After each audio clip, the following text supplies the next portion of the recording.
हिंदी में यूपीएससी की तैयारी से संबंधित प्रोग्राम्स को देखने के लिए सब्सक्राइब करें स्टडी IQIAS हिंदी। नमस्कार दोस्तों, चर्चित बाहुबली राजनेता मुख्तार अंसारी की मौत हो गई है और बताया जा रहा है कि जहर देकर उनको मार दिया गया है। दरअसल उत्तर प्रदेश के गैंगस्टर एक्ट 1986 के तहत 10 साल की सजा उनको सुनाई गई थी। इसी बीच उनकी मौत की खबर आ रही है।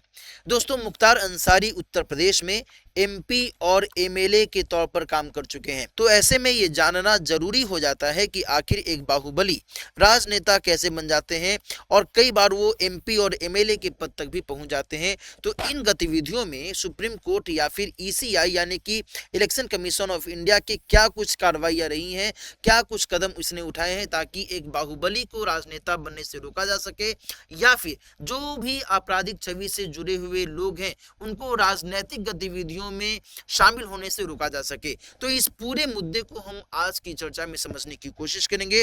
निश्चित तौर पर यह टॉपिक GS के पेपर 2 के हिसाब से आपके लिए उपयोगी हो सकता है। तो आइए हम इस पूरे मामले को समझते हैं।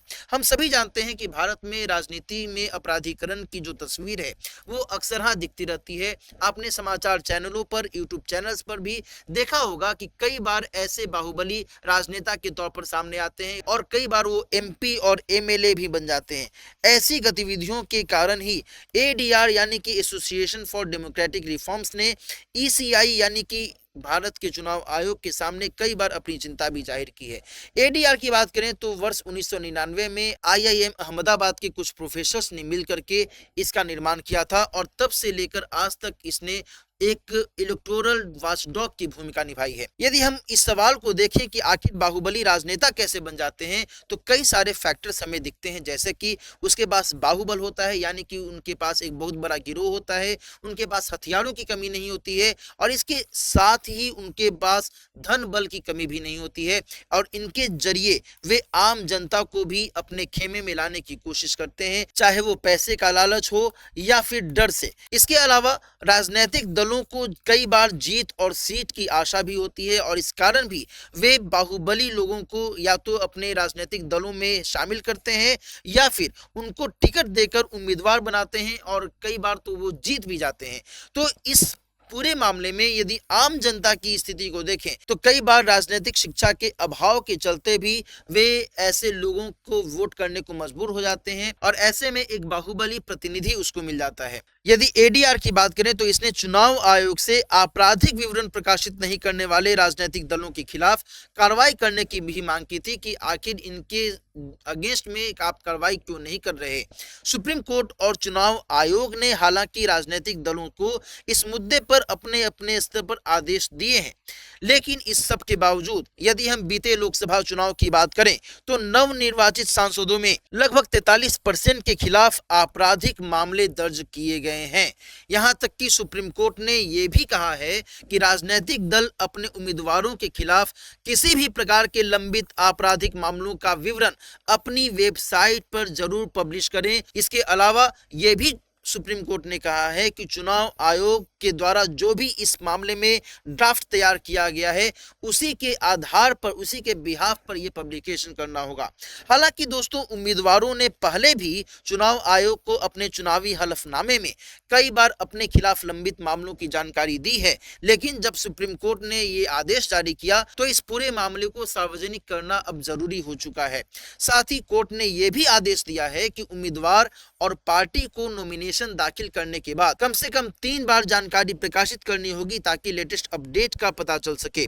इसके अलावा यह भी कहा गया है कि जानकारी को राजनीतिक दलों के द्वारा ऐसे उम्मीदवार के चयन के 48 घंटे के भीतर या नॉमिनेशन की पहली तारीख से कम 2 सप्ताह के पहले एक स्थानीय समाचार पत्र, राष्ट्रीय समाचार पत्र और राजनीतिक दल के आधिकारिक सोशल मीडिया प्लेटफॉर्म पर भी पब्लिश करना होगा।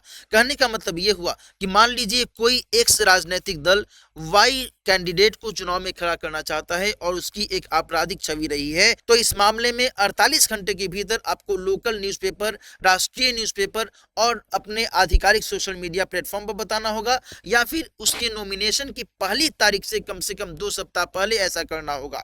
इसके अलावा पार्टियों को 72 घंटों के भीतर चुनाव आयोग के साथ इस पूरे मामले में रिपोर्ट भी जमा करने की बात कही गई है।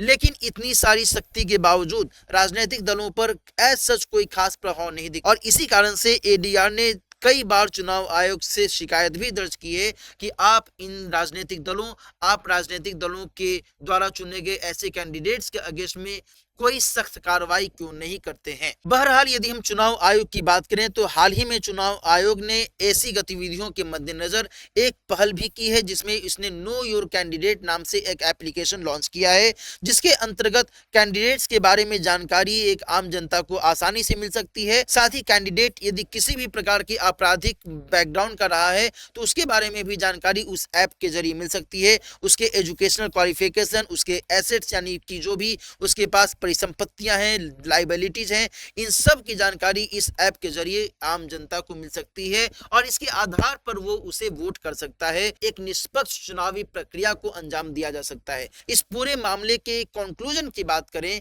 तो निश्चित तौर पर इसमें राजनीतिक दलों की भूमिका सबसे ज्यादा अहम हो जाती है, जिनको इस पर ध्यान देने की आवश्यकता है कि आखिर हम किस तरीके से राजनीतिक दलों में किसी भी व्यक्ति को शामिल करें, क्या वो आपराधिक छवि का है या फिर नहीं है, और किसे हम कैंडिडेट के तौर पर चुनाव में भेजें ताकि हम अच्छे छवि वाले लोगों को जनता का प्रतिनिधि बनाने में अपनी भूमिका अदा करें। इसके अलावा आम जनता के तौर पर हम सबकी भी ये जिम्मेदारी बनती है कि जिसे भी हम वोट करते हैं क्या वो अच्छी छवि वाला है या नहीं, क्या वो अपराधी तो नहीं रहा है, इन सब के आधार पर ही हमें वोट देना चाहिए। और जब हम सब मिल करके इस तरीके से लोगों को चुनते हैं तो निश्चित तौर पर इससे एक बेहतर लोकतंत्र की बुनियाद हम और मजबूत कर सकते हैं। तो आज की इस चर्चा के साथ ये टॉपिक समाप्त होता है। इसके अलावा एक और महत्वपूर्ण सूचना मैं आपको दे देना चाहूंगा, यदि आप जीएस के P2I बैच को ज्वाइन करना चाहते हैं तो जल्दी से दिलीप लाइव कोड का इस्तेमाल करते हुए मात्र 9,999 रुपए के EMI के साथ इस कोर्स को ज्वाइन कीजिए। ये ऑफर मात्र 31 मार्च तक ही अवेलेबल है, तो आज ही इस कोर्स को ज्वाइन कीजिए। 29 मार्च से शाम में 6 बजे से इस कोर्स की शुरुआत हो रही है। यदि आप मुझसे टेलीग्राम चैनल से जुड़ना चाहते हैं तो ये मेरा टेलीग्राम आईडी है, इसको सब्सक्राइब कर लीजिए। यदि आपका कोई सवाल या कोई क्वेरी है तो आप मुझे इस मेल आईडी पर मेल कर सकते हैं। मिलते हैं किसी और टॉपिक के साथ किसी और चर्चा में। अपना ख्याल रखिए। All the best. हिंदी में यूपीएससी की तैयारी से संबंधित प्रोग्राम्स को देखने के लिए सब्सक्राइब करें स्टडी IQ IAS हिंदी।